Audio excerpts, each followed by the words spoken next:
I think PROs are an essential component of most clinical trials from both a clinician's and also from the patient's perspective.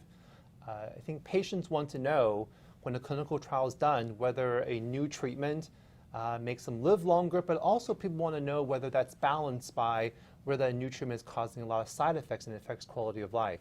And so when a trial is finished, the balance between the treatment's impact on cure, recurrence, survival, and the balance on how much side effects it's causing and quality of life impact it's causing is really important. So both components are important in most clinical trials. It is very important for patients to complete their PROs from a statistical perspective. There are really three aspects that are impacted when a patient doesn't complete their PROs, and that is, first, you have reduced power, which means when you design a study, there's a certain number of patients that you need to detect a difference between the groups. And if you don't have enough patients who complete the PROs, we now don't have enough patients to analyze that difference and determine if there is a difference. The second component is really selection bias. So there could be similarities between patients who don't complete PROs, and therefore it's not generalizable to the patient population that we're trying to assess and trying to help. And the third is a more statistical term, but we call it data missing not at random. And what that means is there could be differences in the groups between who completes the PROs and who doesn't based on how they're feeling. So if a patient's on the control arm and they're not feeling very well, they're doing poorly, they say, I don't want to fill out this quality of life questionnaire to state that I'm doing poorly. So if more patients on the control arm feel that way, the data we do have are from the patients who are doing well. And so now when we compare the intervention and the control arms, we may say there's no difference between these arms because they're both doing well, because we lost those patients who weren't doing well. And this could be a treatment that could really help patients. But unfortunately, we lost that opportunity to collect that data and analyze it appropriately. The way I feel about the problem with poor compliance, especially in terms of PRO data, it's very similar to what Dr. Pugh just discussed, but I'll just put it in a physician's perspective. When I look at a trial when it's finished, if there's a lot of missing data, I honestly don't trust the results of the trial. So if we think about if there's a randomized phase 3 trial and there's a lot of missing data on survival or recurrence, then I don't really trust the survival or recurrence results. And it's a very similar idea if the patient-reported outcomes quality of life data is missing, because you wonder if there's bias in which patients are not filling out the quality of life data.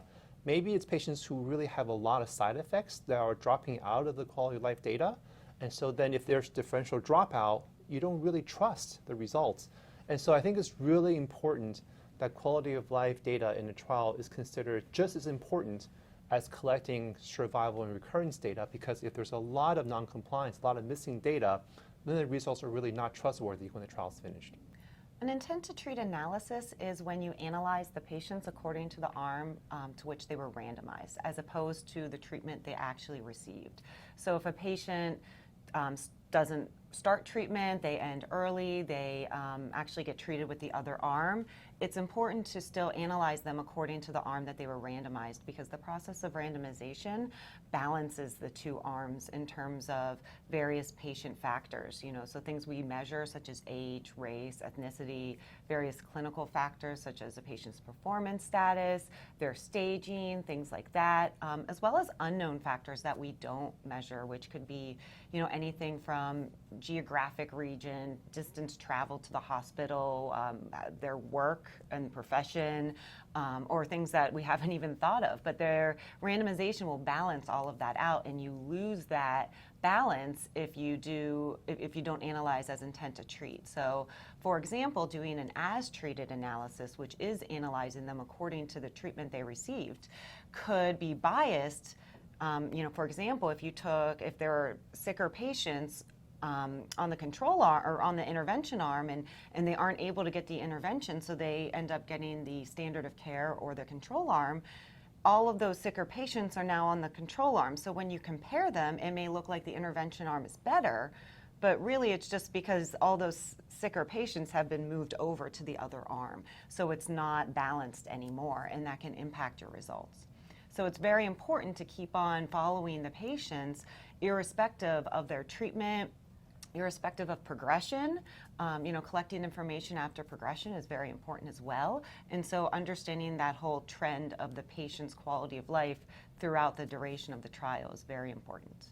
Neurocognitive functioning, there's testing that we do for that, and that is, although it's not completed by the patient, but rather administered by a research associate, and the patients involved, it's still subject to the same type of issues as PROS. So the same type of logic will follow, that it's very important to continue to follow the patients and collect the neurocognitive functioning data so that we are able to assess their cognition. And sometimes it is hard for the patient because they may realize that their cognition is declining for them to complete.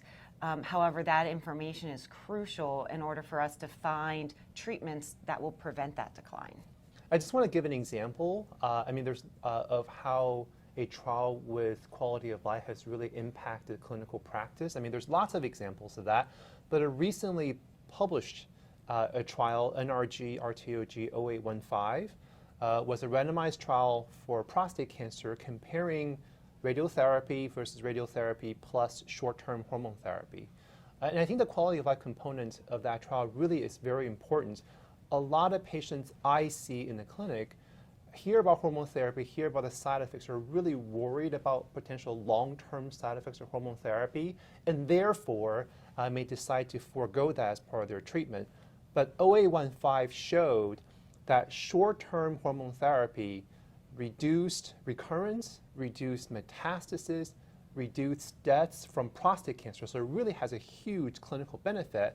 And then it also showed on the quality of life that although there were short-term side effects, actually after about a year, those side effects really went away, and the two arms were very similar in quality of life after a year. So with this information, I can now tell patients who have intermediate risk prostate cancer that the balance of hormone therapy is there may be short-term quality of life impact, but there's a long-term benefit in reducing recurrence, metastasis, and deaths. And I think that's a really important message. And without the quality of life component of that trial, we may have a lot of patients forego the hormone therapy, which may actually harm them.